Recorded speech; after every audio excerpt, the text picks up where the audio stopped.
સુરતની બાજુમાં આવેલું આ છે ગળતેશ્વર મહાદેવ મંદિર અને ગળતેશ્વર મહાદેવ મંદિરની અંદર હજારો લોકો પણ અહીં ફરી વળવા આવે છે અને આનંદ માણવા પણ માટે આવે છે. 12 જ્યોતિર્લિંગનું સ્થાપિત મંદિર છે અને તમને આ તમે જોઈ શકો છો વિડીયોમાં.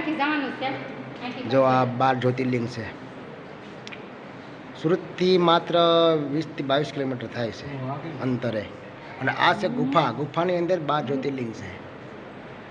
તમે જોઈ શકો છો. અને મિત્રો વિડીયો જો ગમે તો લાઈક શેર ને સબસ્ક્રાઈબ કરજો, લાઈક કરજો. અને અમારા સૌથી પહેલા વિડીયો તમારા ફોનમાં સ્થાપિત થાય. આ ભીમાશંકરમ જ્યોતિર્લિંગ મહારાષ્ટ્રમાં આવેલું. આ છે અમરનાથ શિવાધામ.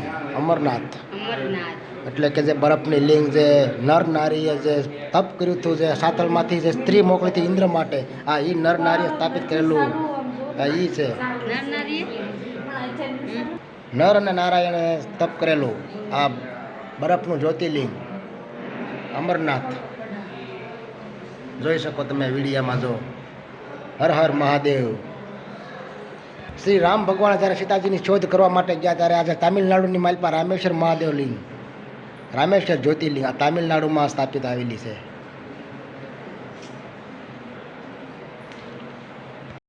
ત્યાર પછી નાગેશ્વર જ્યોતિર્લિંગ દ્વારકા ગુજરાત,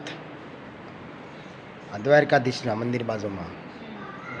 આ શિવલિંગ મહાદેવ મંદિર વિવેકનાથમ જ્યોતિર્લિંગ પારલી ઝારખંડમાં આવેલું મંદિર છે. આ કાશી વિશ્વના જ્યોતિર્લિંગ વારાણસી ઉત્તર પ્રદેશમાં આવેલું છે.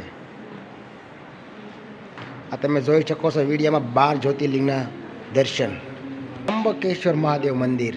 ત્રંબકેશ્વર એટલે કે 3 શિવલિંગ છે અહીંયા, એટલે ત્રંબકેશ્વર નામ પાડવામાં આવ્યું છે. નાસિક મહારાષ્ટ્ર. આ છે કેદાર જ્યોતિર્લિંગ હિમાલય ઉત્તરાખંડમાં. આ છે શ્રી ગળતેશ્વર મહાદેવ મંદિર.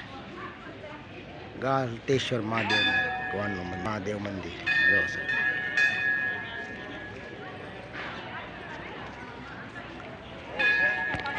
અને આ તમે વિડીયોમાં જોઈ શકો છો ગળતેશ્વર મહાદેવનું મંદિર. મોટું જબર મૂર્તિ છે આવેલી અહીંયા.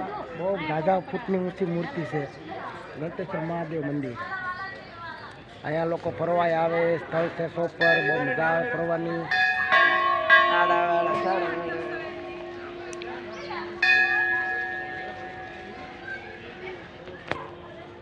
તમે પહેલી વાર આવેલા છો?